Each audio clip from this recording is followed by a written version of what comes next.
सी fragile है।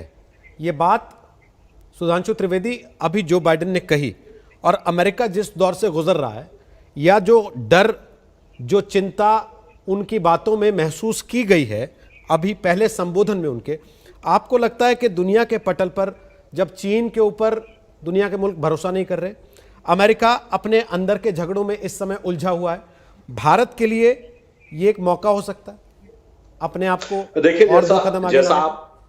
आपने कहा कि डेमोक्रेसी फ्रेजाइल है, ये बिल्कुल सही दिखाई पड़ा। यदि अमेरिका जैसा लोकतंत्र जो अपने को इतना परिपक्व कहता है, वह ट्रंप को राष्ट्रपति चुन सकता है और बाद में कहे कि साहब ये गलत था, और दूसरे चुनाव में भी उनको इतना वोट मिल सकता है, तो उनको अपनी लोकतंत्र की परिपक्वता पर सोचना होगा। दूसरा, जो मैंने उदाहरण बताया कि कैपिटल हिल पे हमला और लूटपाट, जो ये थ्योरी हम लोगों को समझाई जाती थी ना वामपंथियों की, कि गरीबी से, अशिक्षा से इस प्रकार की चीजें पनपती हैं, तो अमेरिका तो बहुत शिक्षित देश है, विश्व का सबसे शिक्षित देश, सबसे समृद्ध देश।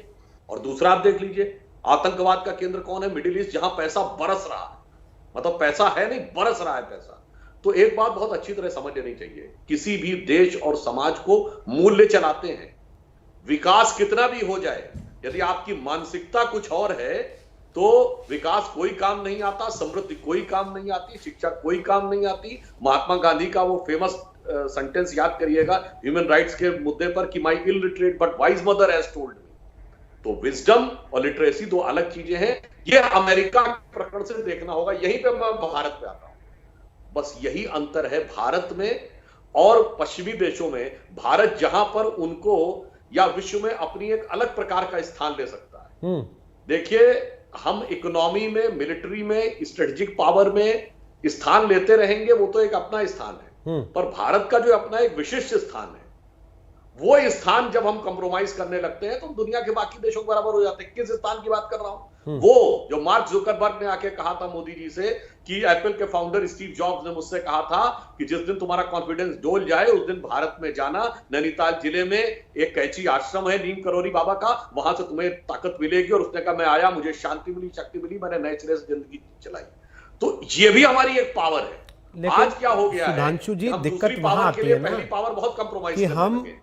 पावर की बात तो बड़ी करते हैं, व्हाट्सएप की पॉलिसी यूरोप में कुछ और होती है, भारत में कुछ और होती है, हम उसका कान तक नहीं मरोड़ पाते हैं। और उदाहरण इस बात का देते हैं कि फेसबुक का मार्क जुकरबर्ग भारत में आता है तो नीम करौली बाबा के यहां आशीर्वाद लेने के लिए जाता है। मैं इस पे वापस आऊंगा, आपसे कमेंट जरूर लूंगा इस पे। दो मेहमानों से आपका परिचय और करा देता हूं। प्रकाश शाह साहब हमारे साथ आ गए, वो डेमोक्रेटिक पार्टी के समर्थक हैं, और देव करलेकर हमारे साथ आ गए हैं, वो रिपब्लिकन पार्टी यानी कि डोनाल्ड ट्रंप के समर्थक माने जाते हैं। उम्मीद है अभी भी समर्थक हैं करलेकर साहब, क्योंकि बहुत सारे लोग पिछले कुछ दिनों में समर्थक नहीं भी रहे।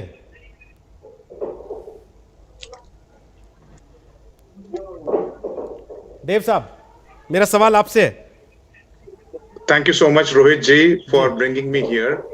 आज का जो सबसे पहला स्पीच था बाइडेन साहब का, अगर आप उसका विश्लेषण कहेंगे और करेंगे, तो उन्होंने जो व्याख्या की वसुधैव कुटुंबकम की, जो उन्होंने मैसेज दिया कि अहिंसा परमो धर्मा, जो उन्होंने मैसेज दिया कोलैबोरेशन एंड यूनिटी, जो उन्होंने कहा कि लोका समस्त सुखिनो भवन्तु, जो उन्होंने कहा कि in spite of the challenges time has come to rise above the party lines and to be Americans first, जो उन्होंने कहा कि दुनिया हमें देखती है और हमें एकजुट होके as the torch bearer of the world we have to work for the progress of the America of the humanity, जो उन्होंने कोट किया Abraham Lincoln ji, Martin Luther King ji देखे, उन्होंने महात्मा गांधी जी का जो पीसफुल नॉन वायलेंस मूवमेंट था उसे आगे बढ़ाया। तो एज अ भारत मूल के जो हम अमेरिकन सिटीजन है, तो हमारा सीना 56 इंच 56 इंच का हो जाता है। हम तो यही चाहेंगे कि दुनिया की सबसे पुरानी डेमोक्रेसी और दुनिया की सबसे बड़ी डेमोक्रेसी यानी अमेरिका और भारत, यह साथ साथ चले। भारत की जो जगत गुरु, विश्व गुरु बनने की जो चाह है, उसके लिए मोदी साहब जो चाणक्य नीति अपना रहे हैं कि भले बाइडेन जी हो या फिर ट्रंप साहब हो, they are working with the utmost synergy of bipartisan collaboration measures which will only gonna help Bharat to ensure जो उनके कन्फ्रंटेटिव नेबर्स है उनके खिलाफ अमेरिका का पूरा समर्थन मिलेगा। भारत मूल के लोग अमेरिकन पॉलिटिक्स में ज्यादा आते रहेंगे। आप देखिए 20 से ज्यादा भारत मूल के लोग बाइडेन एडमिनिस्ट्रेशन में है। अगर आप देखें Kamala Harris, half of her heritage is Indian American. तो यह सब भारत के लिए एक बहुत अच्छा संदेश है, एक अच्छी चीज है। And we should work towards further with our due diligence to ensure the sovereignty, the peace, the progress, the development of both this great nation is conserved and can be further developed.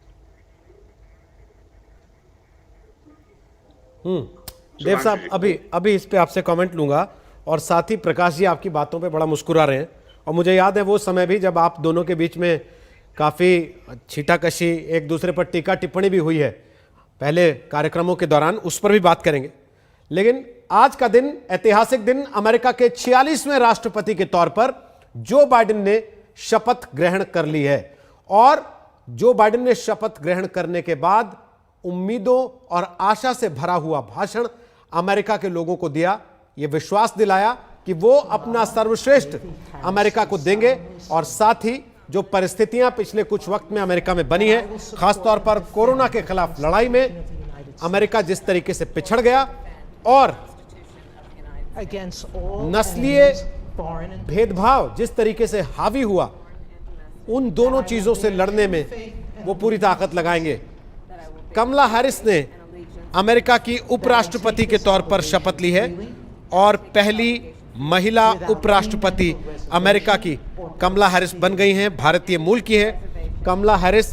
Tamil Nadu के गांव में भी जश्न मना उस वक्त जब कमला Harris आज शपथ ग्रहण कर रही थी। वो पहली महिला उपराष्ट्रपति ही नहीं, पहली अश्वेत महिला उपराष्ट्रपति भी हैं और पहली दक्षिण एशियाई और भारतीय मूल की उपराष्ट्रपति भी हैं। तो पूरी दुनिया की नजर आज अमेरिका पर। ये दो तस्वीरें आज लोकतंत्र की जीत के तौर पर प्रस्तुत की जा रही।